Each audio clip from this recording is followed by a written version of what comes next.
শেখ হাসিনাকে তোয়াক্কা করি নাই, নরেন্দ্র মোদীকে তোয়াক্কা করি নাই, এই সরকারকে তোয়াক্কা করব আমি দাবি করছি দেবপ্রিয়কে ক্ষমা চাইতে হবে দাবির কাছে। আর একজন পাওয়ারফুল ব্যক্তি এই সরকারের, তার সম্পর্কে দুই চারটে কথা বলা দরকার। ডক্টর দেবপ্রিয় ভট্টাচার্য।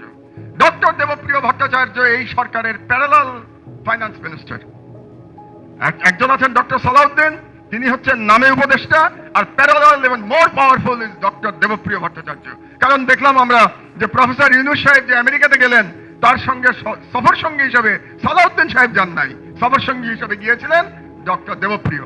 এই ডক্টর দেবপ্রিয় এত পাওয়ারফুল, আপনাদেরকে ১/১১ সরকারের সময় মনে করিয়ে দেই, এই ডক্টর দেবপ্রিয়র জন্য বাংলাদেশের আইন পরিবর্তন করা হয়েছিল তাকে সরকারি পদ দেওয়ার জন্য।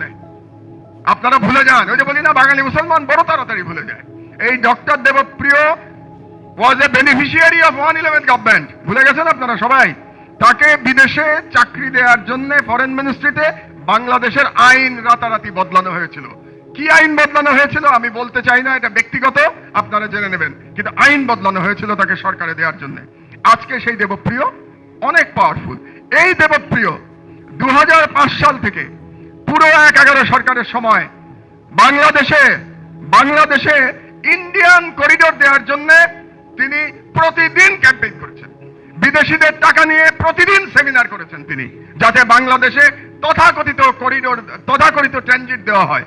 এবং তার বক্তব্য কি ছিল সেদিন মনে করে দেখেন, আবারও আপনাদের স্মরণ শক্তি মানে আমি হেল্প করছি আপনাদের মনে করার জন্য।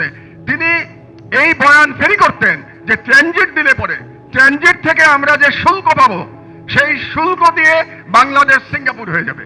সেই শুল্ক দিয়ে নাকি আমরা এত টাকা পাবো ভারতকে ট্রানজিট দিলে পরে, যে ওই টাকাতেই বাংলাদেশের ফরেন কারেন্সির সব প্রবলেম সলভ হয়ে যাবে, আমাদের আর ফরেন কারেন্সি লাগবে না। দেবপ্রিয় বাবু, আমি জানতে চাই আপনার কাছ থেকে, এই গত 16 বছরে ট্রানজিট থেকে কত ডলার আয় করেছে বাংলাদেশ, আমি জানতে চাই। আজ পর্যন্ত আপনাদের কোন সাংবাদিক এই প্রশ্নটা সরকারকে করে নাই। আসলে 16 বছরের চাটুকারিতা করতে করতে আপনাদের সাংবাদিকদের আর ব্যাকবোন বলে কোনো জিনিস নাই। আপনারা যে মন্ত্রীকে তো শুধু চাটুকারিতা করেন, আপনারা মন্ত্রীকে তো কেউ প্রশ্ন করেন না। আমরা তো দেখেছি সংবাদ সম্মেলনের নামে কি হয়তো আমরা দেখেছি এই দেশে।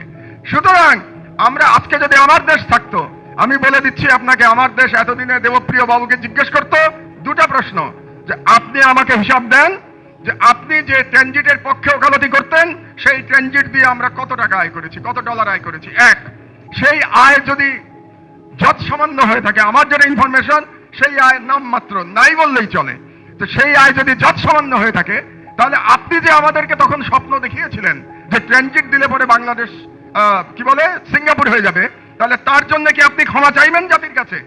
আমি দাবি করছি দেবপ্রিয়কে ক্ষমা চাইতে হবে দাবির কাছে। শোনেন, শেখ হাসিনাকে তোয়াক্কা করি নাই, নরেন্দ্র মোদীকে তোয়াক্কা করি নাই, এই সরকারকে তোয়াক্কা করব আমি। জেল জুলুম আমার হজম হয়ে যায়, ও কিছু যায় আসে না আমার জেল জুলুমে। সুতরাং এই সরকারের ক্ষমতাবান ব্যক্তি ডক্টর দেবপ্রিয়, এই সরকারের ক্ষমতাবান ব্যক্তি ডক্টর ইফতেখারুজ্জামান, এদেরকে কে নিয়োগ দিচ্ছে? ইউনূস সাহেব একবার বলেছিলেন ওনার নিয়োগকর্তা নাকি ছাত্ররা। তো ওনার নিয়োগকর্তা যদি ছাত্ররা হয়ে থাকে, তাহলে কি এই সমন্বয়করা দেবপ্রিয় ইফতেখারকে চাকরি দিচ্ছে, তাদেরকে নিয়োগ দিচ্ছে? এটা আমার খুব জানার ইচ্ছা রইল।